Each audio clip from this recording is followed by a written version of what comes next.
these were some of the kids who were not at camp today. I had invited a lot of kids, and I'm so glad that these are the ones who were able to come. We are going to try to do a little, model a little bit about what Peace Class looks like. Peace Class is what we called it at Lafayette. And, but I'll be sort of breaking the fourth wall to, point things out to you. And if you have questions, you can ask. And if you have questions you want to ask these wonderful students, you can do that also. Many of them have been in Peace Class for a long time. 2 years for you guys? Yeah, you guys came in new. 7?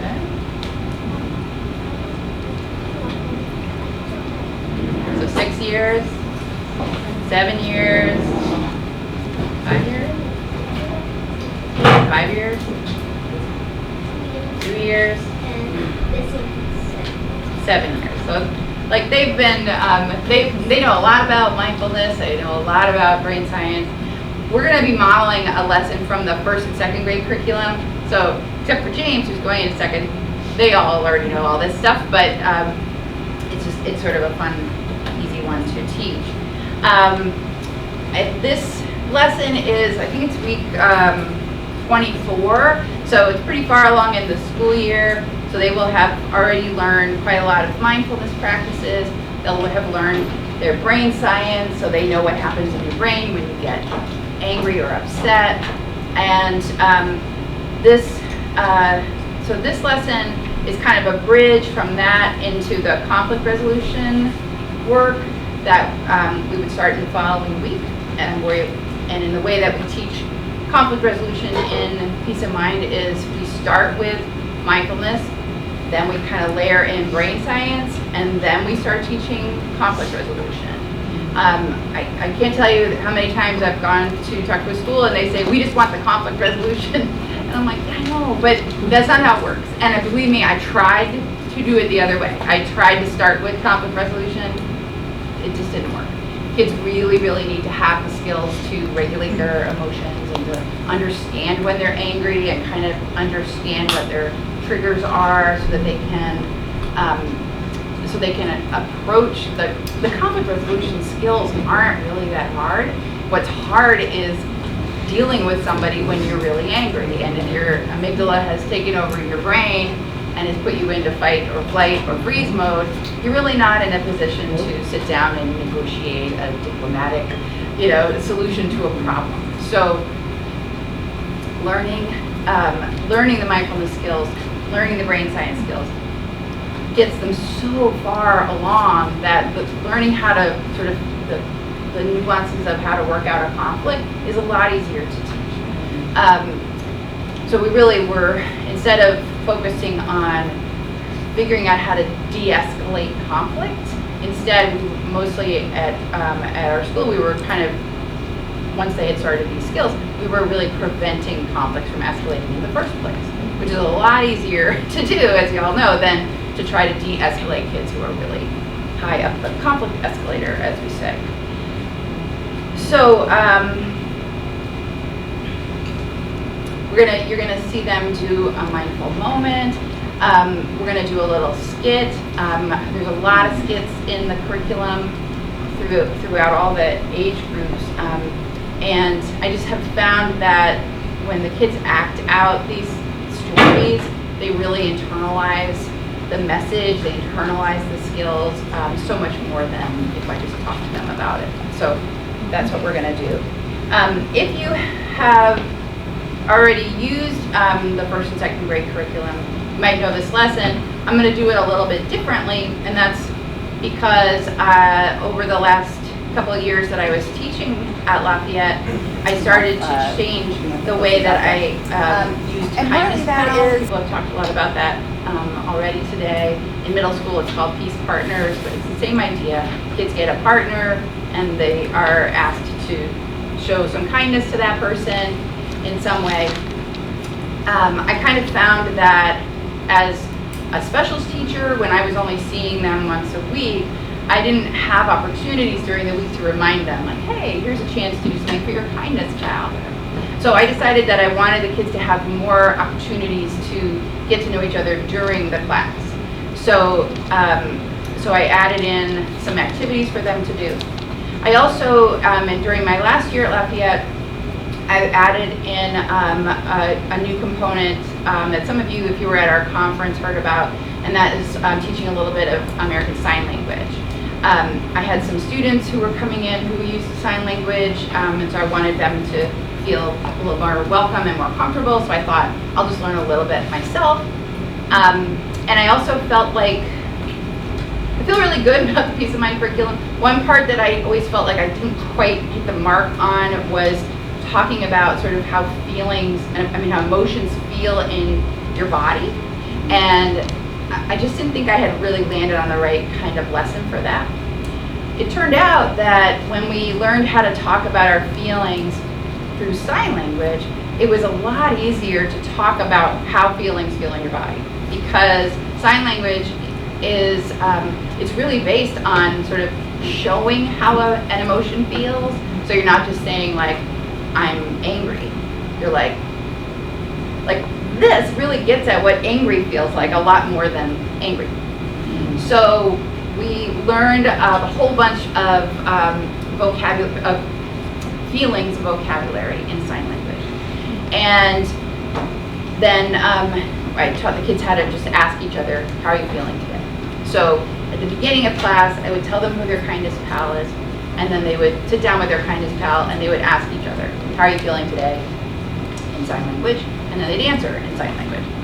And then if there was time, they'd ask some other people in the class. So it was really amazing to me how much more willing they were to share how they were feeling in sign language than they were if I had just said, sit down with another kid in the class and talk about how you're feeling. Most kids wouldn't really want to do that. But they were really sharing, and it was kind of a palpable difference in the way that they were dealing with each other. So I'm not an expert in any way in sign language, so I learned from some videos. I highly recommend trying that out if you have the opportunity. I'm going to be writing some lessons about it. I haven't quite figured out the best way to do that yet. We have some videos on our YouTube channel of some students teaching some of the basic emotions, language in emotions words in sign language. Well, you did one of those, right? And so you can check those out, and we'll be making more of those. So we're going to start the lesson a little bit differently. I'm going to tell them who their kindest pal is at the beginning, and then they're going to share with each other how they're feeling in sign language. Then we'll do our mindful moment, then we'll do the little skit. All right.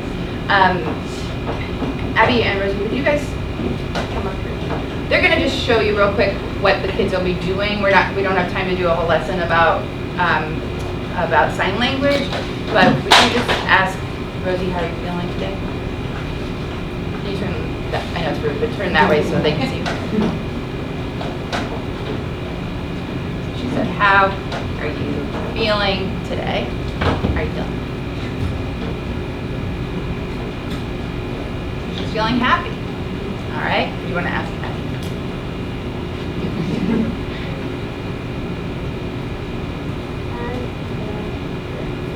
All right. Thank you. Beautiful. So that's what they'll be doing. Yes, Jean? I know. So James is going into second grade. I had another teacher teaches the younger grades, and she wasn't doing sign language yet, so I bet your kindest pal is going to show you how to do it. Okay? All right. So we're going to demonstrate how we do, how I assign the kindest pals. We make a big deal in the curriculum about how you respond when you're told who your kindest pal is going to be. What do you say? Okay. Now, this is not something that your students have to do, but for some reason at Lafayette, the kids started doing this. Okay, which was supposed to be a joke, but it turned into something that everybody did. So, but the important part there is saying okay. I, after a lot of trial and error, settled on that because, everybody has different feelings about who they got. Sometimes you're super excited, and sometimes you are less excited, and you might have good reasons for that, and that's fine. And you are as always, you are entitled to all of your feelings. But we're learning a lesson that in that moment, if you express how you're feeling about that kindness pal, you're making a choice about how to treat that person. And we can't really control how we feel about people, but we can control how we treat people. And so that's really what we're learning here. So I just asked them to say, okay. Some kids get sort of embarrassed being put on the spot when they have to say okay. So we sort of started doing it all together. So if I would say Alex and Andrew are kindness pals, everybody in the class would say okay, and they do this. You don't have to do that. And that seemed to work really well. The kids, it takes a lot of reminding, but I think it's really important. I've seen some teachers teaching the lessons and the kids don't say anything, and I feel like it's missing something. Like it's important to sort of assure that person that they're safe with you. Like you're gonna be kind to them, even if you don't really like them. We can be kind to people we don't like. We can be kind to people we don't know. You don't have to become friends with that person. That is not part of the assignment, right? You don't have to like that person. That is not part of the assignment, right? It's just to try to show some kindness to that person in some way. So we're gonna do that first, all right? All right, so let's see. Alex and Rosie are kindness pals. Okay. Andrew and Willa are kindness pals. Okay.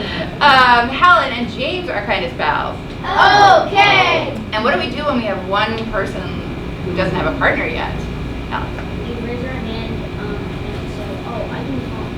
Me and my kindness pal, we can volunteer to have That's right. So would anybody like to volunteer to have an extra kindness pal? Alex, would you like to do that? Thank you. All right. So let's be happy for Alex. So everybody knows who their partner is? Okay.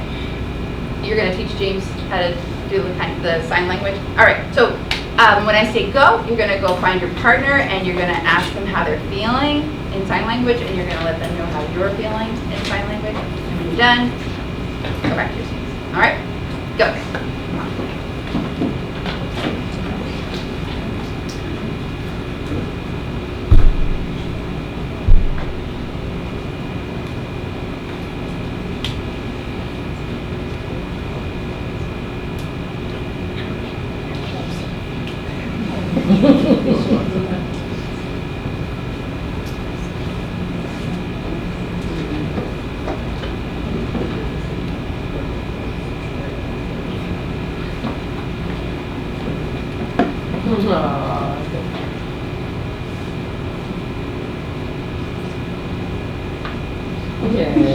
Yeah, all right. Beautiful job, everybody. All right, so now that you know a little bit about how your kindness pal is feeling, does anybody want to share how their kindness pal is feeling today? No? We're going to have to try to talk loudly so people in the back can hear. So Rosie was feeling happy today, and Abby was feeling sad. All right, anybody else?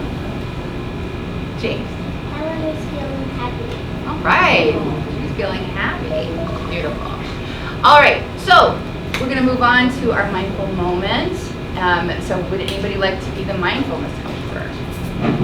All right, Andrew, come on down. Let's be happy for Andrew. We always do this. We'll be happy for people. Again, like just little life lessons. Like it's not always going to be your turn, right? And if you're only happy when it's your turn, you're going to be really mad a lot of the time. You can't have more than one feeling at a time, right? So we can be disappointed that we didn't get picked, and we can be happy for Andrew, and that takes some practice to learn, but it always makes us happier when we're happy for somebody else. So we're happy for Andrew. Andrew, we are going to be teaching some gravity hands. So let's pretend that they don't already know gravity hands, because some of them don't know gravity hands. Could you explain how to do gravity hands in a loud way? So gravity hands is, you do gravity hands by, when you breathe in, you lift your hands up, and it's like you know how if you wait long enough, you can almost feel gravity pushing your hands down. So that's kind of the whole point. But when you breathe out, you're supposed to kind of let gravity pull it down. Excellent. So we're just breathing in slowly, raising our hands. Turn them over, breathe out slowly, lower them down. Are we letting gravity win? Yeah. Are we? Well, if we win, what's going to happen to my hand? Start going down. Yeah, but they might go down real fast. Like if you jumped up in the air, would you come down slowly or fast? Fast. Yeah. So if we let gravity just pull our hands down. Yeah, they go down. Yeah. So we're going to try. So we're going to do. We're trying to control the movement and match our breath to the movement. Right? So we're just breathing in and then breathing out. Okay. So can you lead them in the mindful moment? Remember what to say? Oh, that's no. So we're going to be doing a mindful moment. You can close your eyes or look down.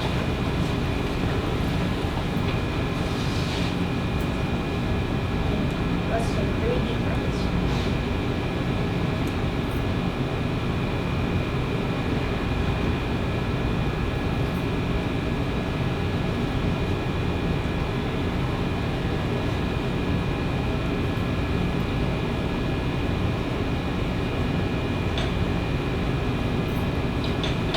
Okay, when you can't hear the sound of the bell anymore, you can open your eyes or look up.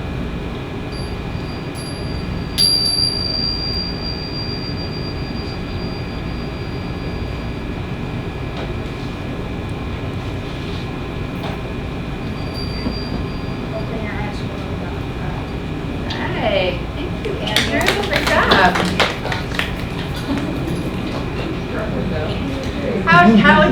Do any of you want to share, like, is gravity hand something that you use in your life? When do you use gravity hands? Rosie? When you're mad at your sisters. That never happens. Anybody else use gravity hands? No? Yeah. When you're mad at your Yeah, gravity hands is helpful. siblings who fight. Can't believe it. Not you, James. Maybe sometimes. Oh no. We teach a lot of different mindfulness practices in peace of mind, and like some of them are in the poster over there. We have the posters out there. And partly that is because I want to make sure that the kids learn a lot of different practices so that they can choose the ones that work for them. So it's sort of like, it's like a buffet, you know, and they're like a salad bar, and they're sort of trying things, and they're like, that one's not for me, this one I like a lot. So usually I found that kids have like, you know, 1 or 2 practices that they kind of are their go-tos, and they stick with those. But we learn a lot of different ones, so there's something for everyone. Linda, would you say something about 3? I know that's important. Why 3 breaths? Why not 1?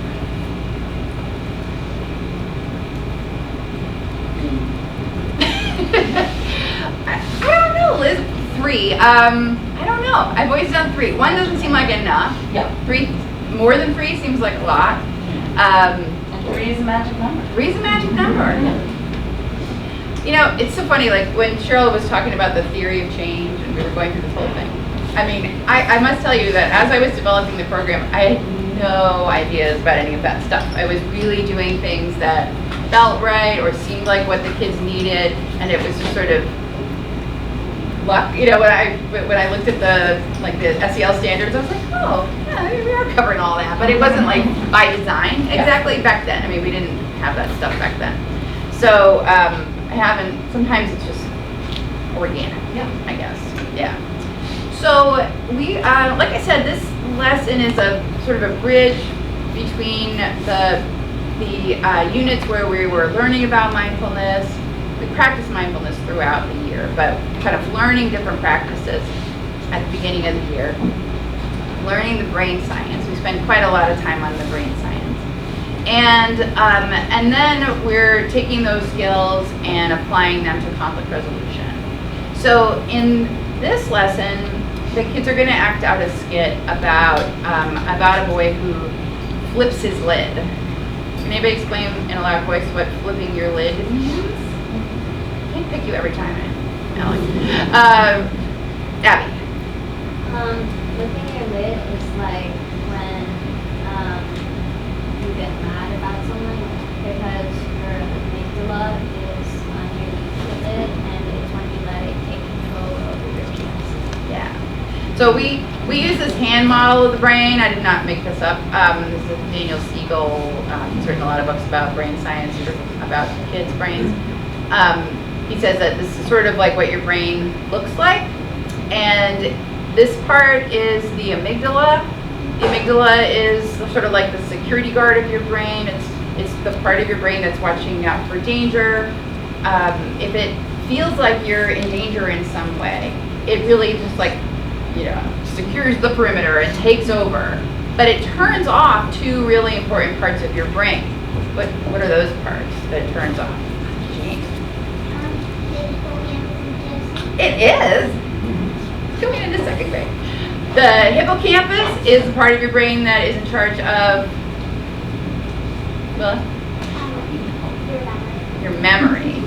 And the PFC, the prefrontal cortex, is the part of your brain that does what? Rosie?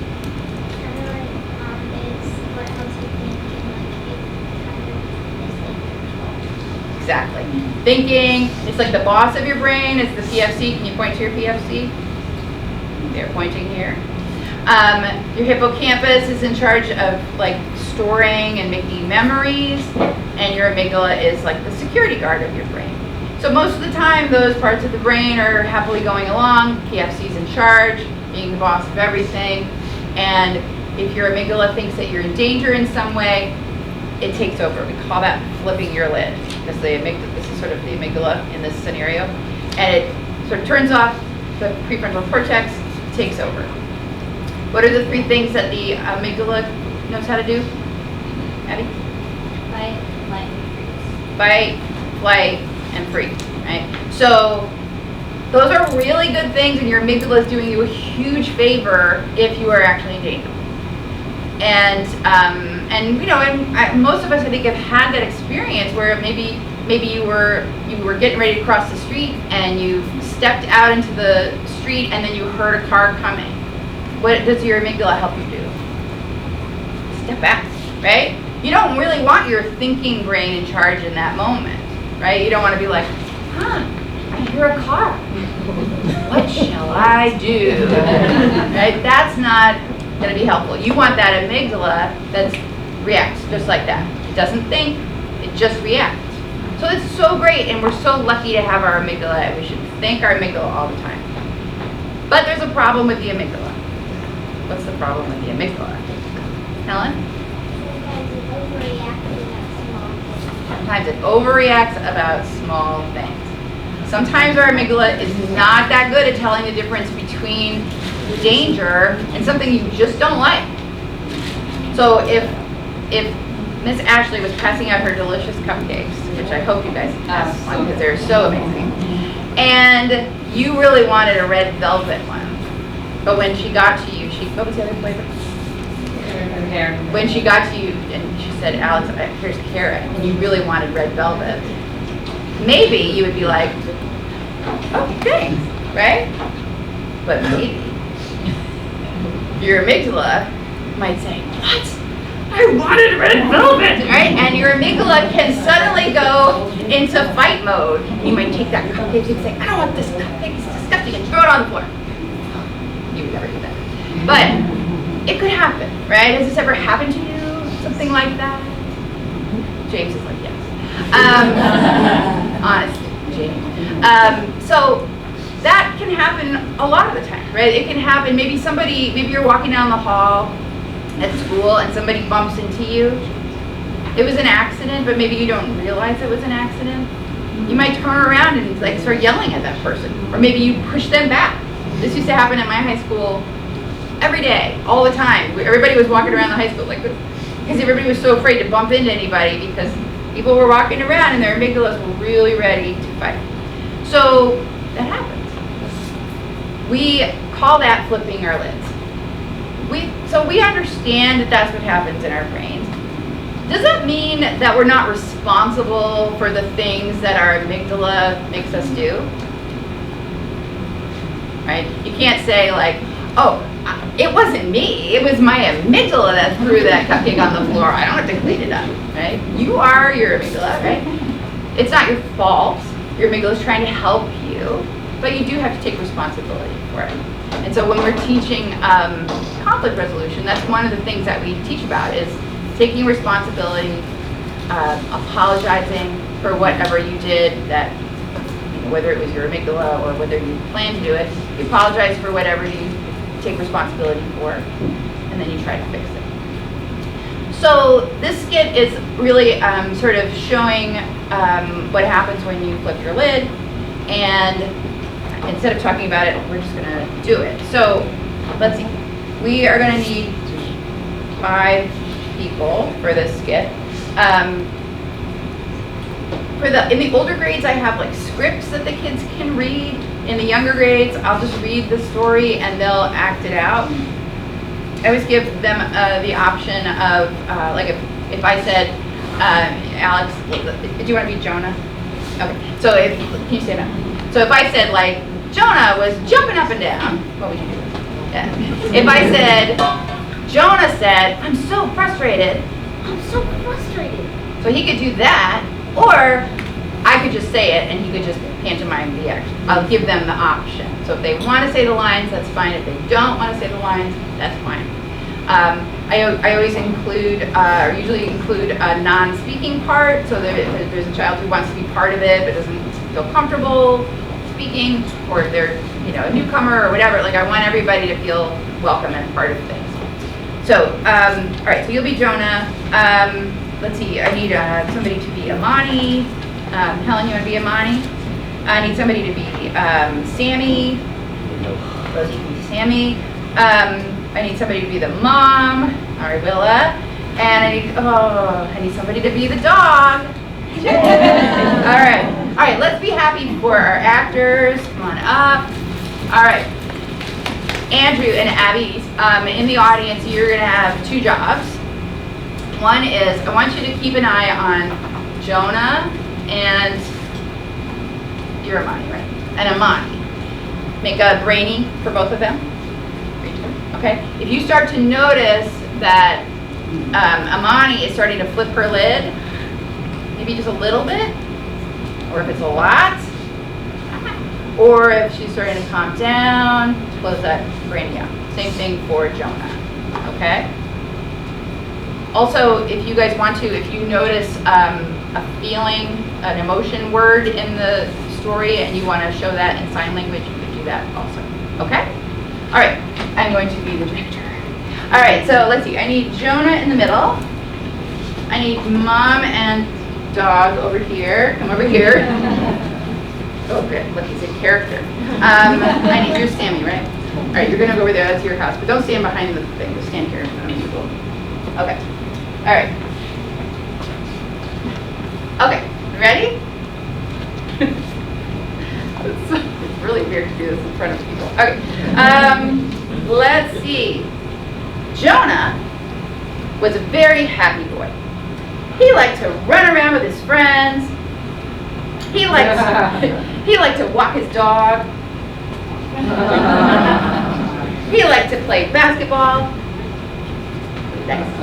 He liked to play the piano. He loved to make pancakes. What else did he like to do? Andrew. You like to play video in his sleep? Oh, sleep. You like to play video games and you like to sleep. Beautiful. All right. His best friend was a girl named Amani. Amani was really funny. She liked to play guitar. She liked to ice skate. She liked to play baseball. She liked to read. What else did Amani like to do?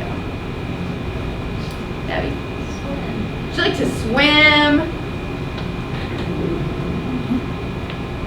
Anything else? She loves to listen to Taylor Swift. She loves to listen to Taylor Swift, says the dog.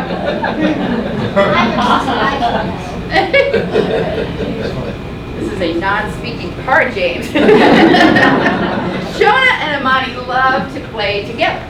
They played tennis together. They played catch together. They told each other secrets. And they made each other laugh.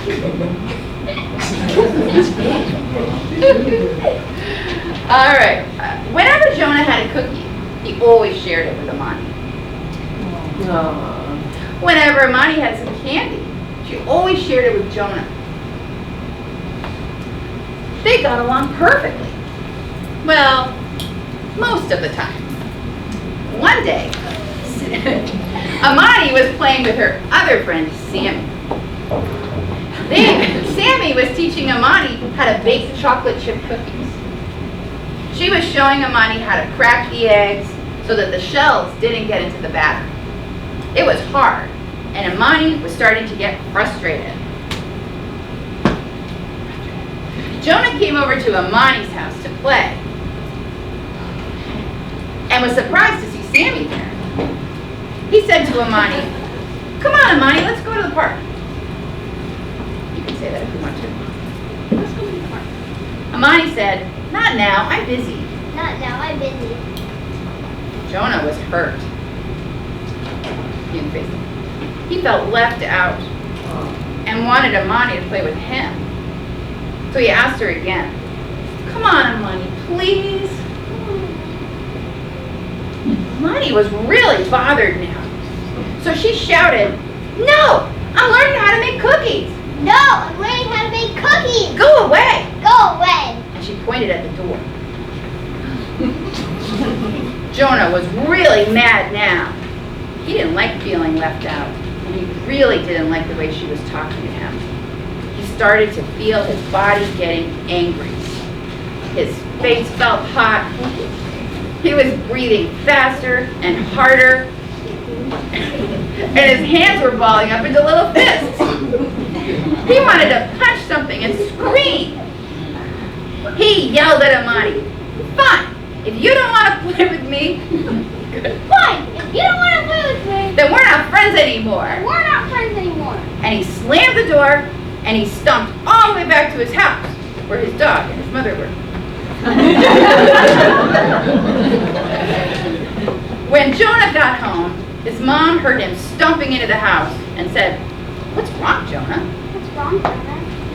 "Everything," he yelled. Everything. "I hate Amani, I hate Mommy. I hate Sammy, I hate Sammy. and I hate cookies." I hate cookies. Mom said, "Whew, sounds like you have flipped your lid. Sounds like you have flipped your lid. Your amygdala is really mad, Your amygdala is really and loud. it's taken over your brain. It's taking over your brain. Do you think it would help to do gravity hands?" Do you think Oh, Jonah didn't really want to, but he decided to give it a try. So he and his mom did some gravity hands together.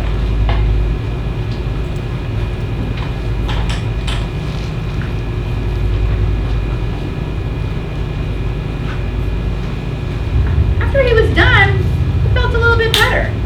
He felt like his lid was back on. His mom gave him some water, and he patted his dog, James. Good dog. Meanwhile, back at Amani's house, Amani was still trying to crack the eggs, but she couldn't concentrate. She felt bad about the mean things she said to Jonah. She was just frustrated and busy. It wasn't Jonah's fault. Sammy said, "Hey, Amani, are you okay?" Hey, Mommy. And Amani said, "No, I feel bad about what happened with Jonah." No, I feel bad about what happened with Jonah. Sammy said, "Why don't you take some deep breaths? Why don't you take some deep breaths? I like to do take 5 breathing. I like to take 5. That's a great idea, said Imani. That's a great idea. So they did take 5 breathing together.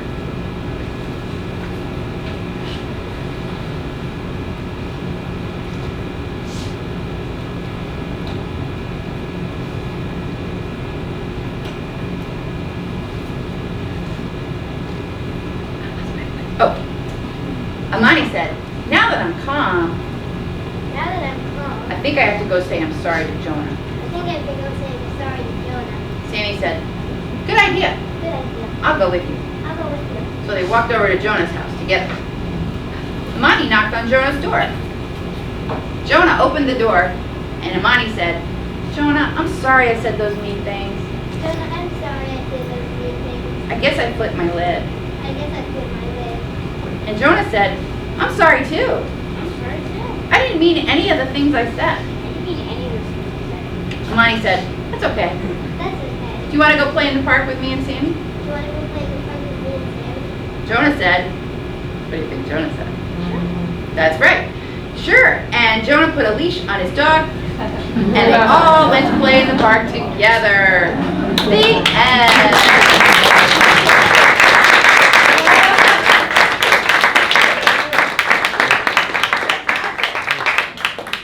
That was fantastic. So why did Jonah flip his lid? Abby, why did Jonah flip his lid? Because he was mad that Imani. Imani was hanging out with Sammy instead of him. Yeah. Do you think he was angry? What? I think it was jealous. Jealous.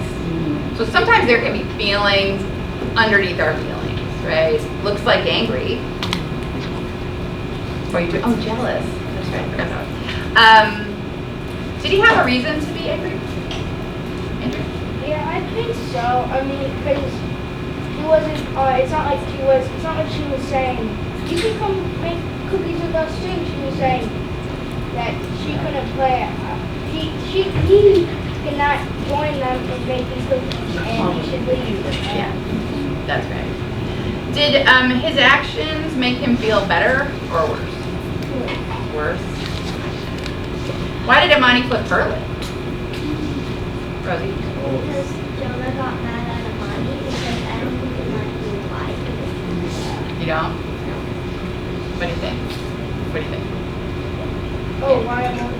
Yeah. What were you gonna say? Oh, I was confused. Wasn't it because he was cracking the eggs? You think she was already frustrated Oh. when Jonah came in? Yeah, so. Interesting. What part of Imani's brain made her yell at Jonah? Allison? Her amygdala, he said, or like we like to call it Amy. All right, and what did they do to help them calm down Amy?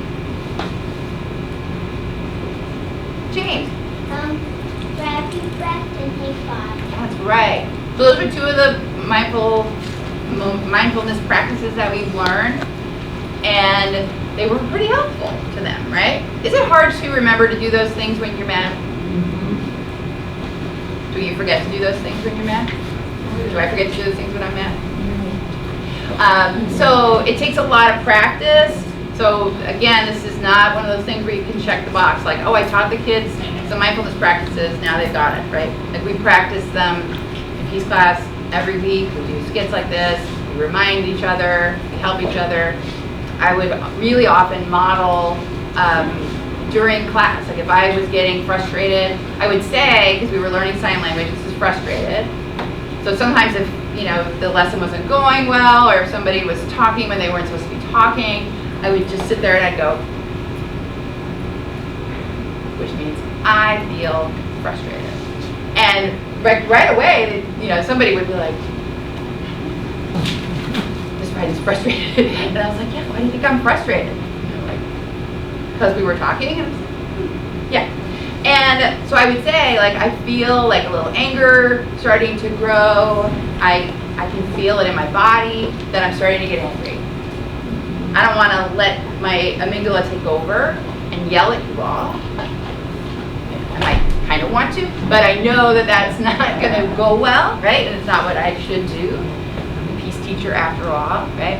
So I'm going to take some deep breaths. So I would just stop class and say, I need to take some deep breaths. And usually you could just hear a pin drop in the room when I was doing that. But like they were seeing an adult like take care of their emotions, which, you know, I mean, I'm not going to say I do that in every moment of my life, but I really tried to do it in front of them so they would see that, because that's not what kids see very often. Because a lot of adults just don't know how to do that. I didn't learn how to do this stuff until quite late in my life. So I think it helps. So modeling what you teach is one of the core practices that we talk about a lot. The last thing we're going to do is just get to know our kindness pal a little bit better. So I'm going to ask you to, when I say yes. She's my sister. I know, you're acting, Jane. So pretend you don't know her. We're going to see if you can find out how many things you have in common in 30 seconds. Okay, and count them. And then when we come back, we'll see who wins. Ready? Go. She's Rocky. I always forget the time. Yeah, I'll do a rainbow. 10 more seconds.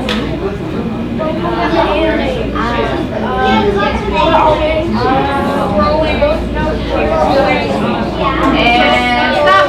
Goes down. All right. Who can tell me one thing they had in common with their kindness pal? Abby. Y'all like the color blue? Andrew. He has an A in her name. Y'all have an A in your name. I don't usually repeat what the children are saying. I'm doing that so you can hear. Helen? You both like pizza? Did you know that, Jane? Who thinks they won? Who thinks you had the most things in common? Who had more than 5 things in common? Raise your hand. More than 10? More than 5 wins! Yay! What's the prize?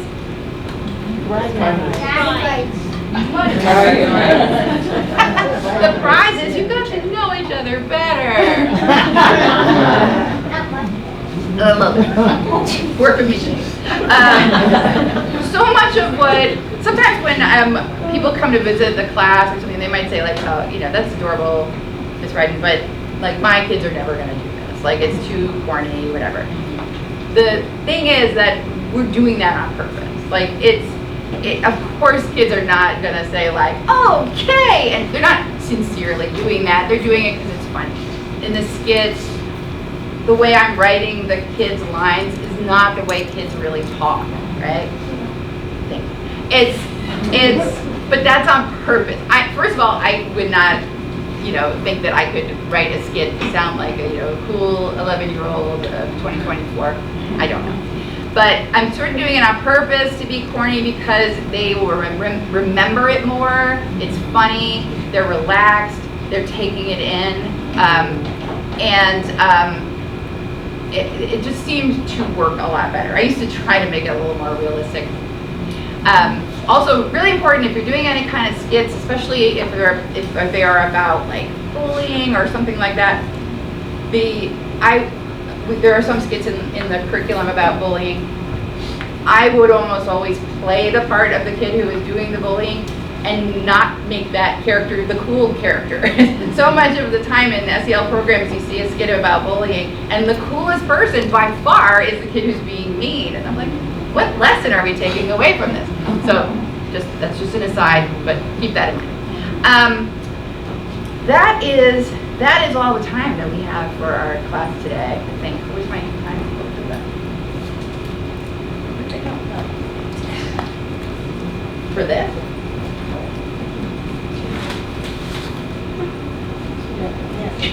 Okay, good. Yeah, so I was just going to say, I'm just going to finish up that. So it was wonderful to have class with you today. We're going to do one moment. We're just going to take a moment, listen to the sound of the bells, and think about your kindness pal, and just see if you could think of like one little thing you could do to be kind to that person today. Even your sister. Okay, ready?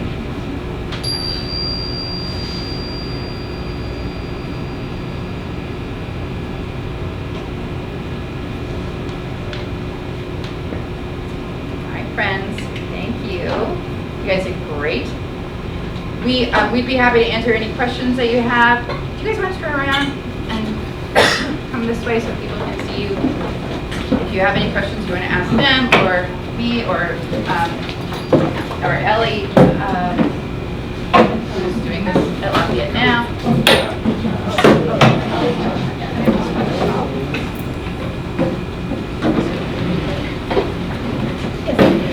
Always that you assign them the partners, or they can choose their own? I assign the partners, I just do it randomly usually. Sometimes at the beginning of the year, I might partner up kids who, if I know that somebody is new, I might partner them with somebody who I know will be sort of extra friendly to them. But usually it's just, I just have a list and I just move the names down so everybody gets everybody in the class at one point during the year. But they're not choosing their partners. The idea really is that you can learn to be kind to anybody in the class. And it really makes a difference when they do it. Yeah. Are the kindness partners assigned each day, or are they assigned like for the year or a time period, like how? I had a weekly class, so I would assign them every week. They get a new person. I guess it depends on how often you do it. And just to add to that, we would also send a list of the kindness pals to the homeroom teachers for each grade. So I would send the second grade list to the teachers in second grade, third, fourth, and fifth. And so a lot of times they'll do classroom activities in their homeroom, and they'll use some of the teachers will use the kindness pals as their kind of pre-assigned partners for that week. Yeah. And when I was a homeroom teacher, I would have the kindness pals that Linda would put together during her peace class, and they would also be my mindful mentors for a day. So one or two students would lead the mindfulness practice, and so they would lead it, but also be in charge of recognizing when maybe we need to take a mindful moment. So getting them in the practice of reading the room and being empathetic. Took something off of my plate, which was amazing. Yeah, a lot of teachers would have like mindfulness helper be one of the class jobs, and they would do that every day. That made a huge difference. And that was one of the reasons like we have this same script every time they would do a mindful moment in peace class, so that when they would go out into the school or in their own classroom, and they weren't with me, they all knew how to do it. And all of these kids, even a lot younger than James, could lead a mindful moment on their own, which is amazing, wonderful. And they like to do it a lot, right? I think I can speak for your instinct now. Do you have a question, Bianca? Yes. Abby, where did she get her cool shirt? Oh, the store. The store. Okay, and James, are you a professional actor? Well, me and my sister did do acting camp this summer. I just thought that was so awesome when she made you the dog and you went like right on all fours. I was like, that's great.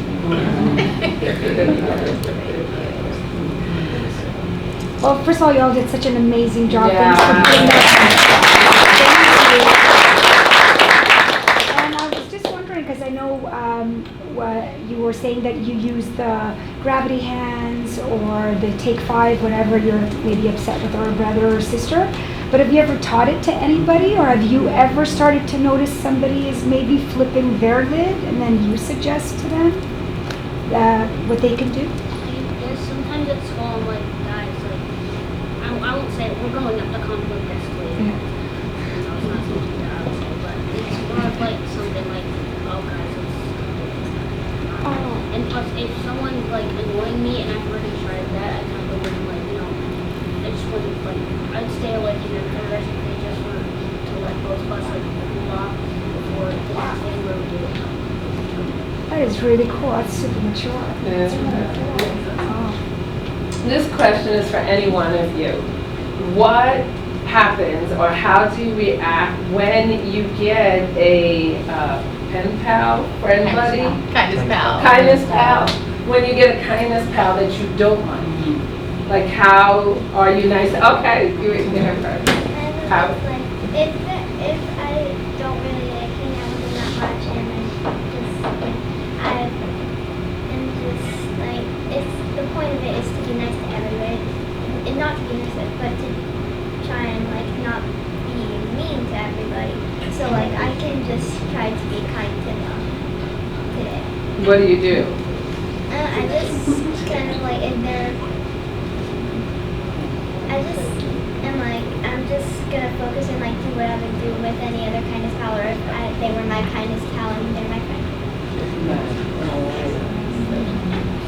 Just to add on to that, were there any, have you guys ever got a kindness pal and you realized you had a lot in common and you guys became friends after working with them? Yeah? And you have? I've already gone so late. Oh, that Well, I can't name a specific example, but normally I start by asking them like, do you like Rocky, for example? And a lot of the times they actually have seen Rocky, and they'll start singing the tune. I actually I do jujitsu, and it's basically like the same thing. As like how they choose your partners a lot of the time. And a lot of the time they're kids with a lot of different backgrounds.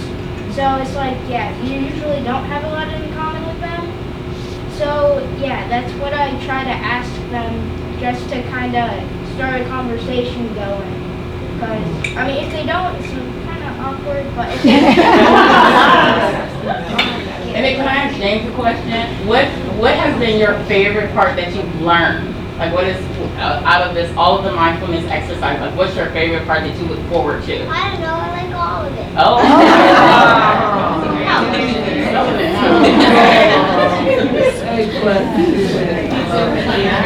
Right? I met James when Helen was in first grade and we were in the pandemic. We were having class on Zoom, on Teams, and we were like 4 years old. And so Helen would be sitting there in her little square, and then all of a sudden there'd be this little face coming in. And she's like, "What are you doing?" And so then he just became part of class. And so he's really been doing peace class for a long time. Yeah. Yeah. I wonder if it has been a time, guys, that you have seen two adults. I don't know their name, anybody, maybe a family member, and they were having a moment and you gave them a tip when you learned to with peace of mind. You ever helped your parents? Or if you were to give a tip or advice, what would you say to any adults? Abby? I think like maybe once when I was like James's age, I think, it was like the day that we did peace class, and I think it was like my older sister was fighting with, I think maybe me.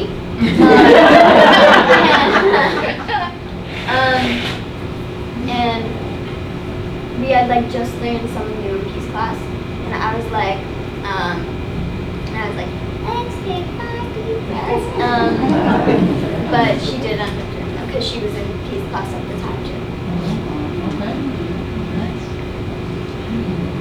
If you go to our YouTube channel, we have some videos where you'll see them, but there are also a lot of videos where you'll hear them. They've all done voiceover work, because they are professionals now.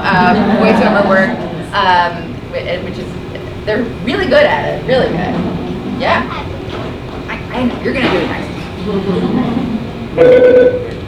Mr. Howard, can you report to the front lobby, please? Mr. Howard, can you report to the front lobby? Thank you. Okay. One more thing I wanted to just mention was we do a program called Mindful Mentors, and that raise your hand if you were a mindful mentor. Yeah. That's for 5th graders, and the job of the mindful mentors is to go into all the younger grade classes twice a week, and go with a partner and lead a mindful moment for the class. So at the end of the day, like the last half an hour of the day, we had something called flex time. Kids would make up work or do clubs or stuff. And so the mindful mentors we would assign them a class, go down to, Miss Howard's class, and they would go down and they'd lead a mindful moment for the class. And the younger, do you remember that when you were younger? Yeah. Yeah, did you like it? I got it first grade too. Yeah. Did you like it when the 5th graders came to your class? Or, So, do you guys like being mindful mentors? yes. What do you like about it? it's like two. One, some of the teachers did do candy, but that was like a rare instance. So that was one of the things that kind of like a treat. But another thing is like going to like a classroom with one of your friends and seeing like their little brother and like being able to like meet them. Like, I remember having this friend named Jake. We would always go. Most of the time we'd go to his younger brother's class and. Jimmy or Mr. Howard, can you please report to the front office? Jimmy or Mr. Howard, please report to the front office.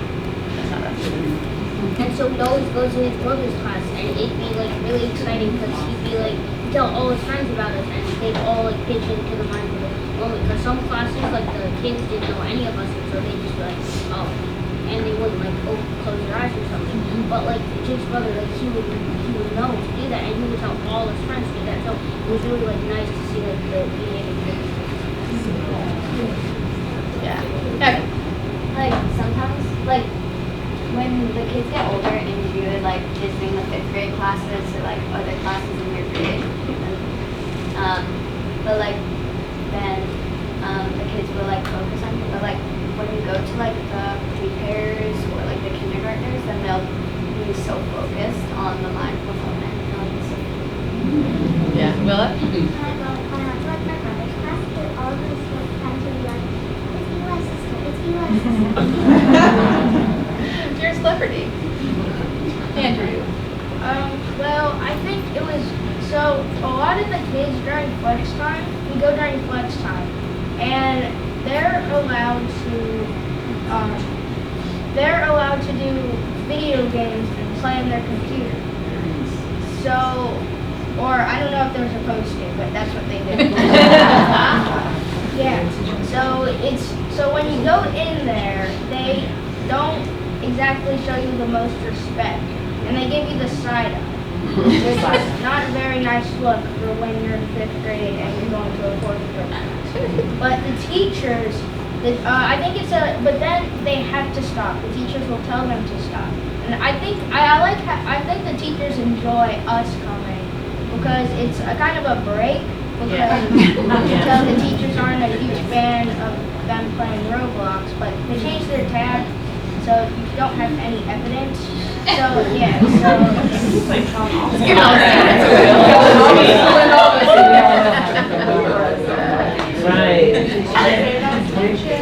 All right, well, I think that's all the time we have. So I just want to say a big thank you to all of you for taking time out of